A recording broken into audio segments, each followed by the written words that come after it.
Struggling with double doors that just won't close evenly? You're not alone, and fixing it is way easier than you think. So, first off, check out those hinges. Sometimes they get loose or bent, which totally messes with how the doors line up.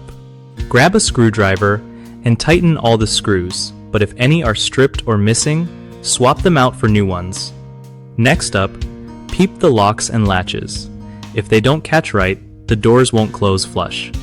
You might need to adjust where the strike plate sits on the frame.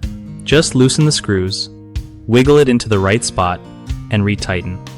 If the doors are rubbing against each other, or the frame, sanding down a bit of the edge can help smooth things out. Also, make sure the door frames themselves haven't warped over time, because that can totally throw off alignment.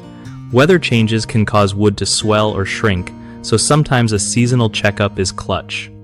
Lastly, don't forget to test open and close a bunch of times to make sure everything feels right before calling it good.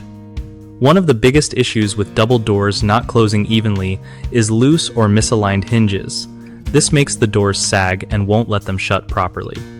Fix this by tightening screws or swapping out damaged hinges for sturdier ones.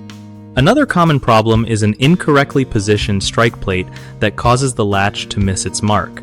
Adjusting its position usually sorts that out quickly. Lastly, warped door frames or swollen wood from moisture can throw the whole setup off.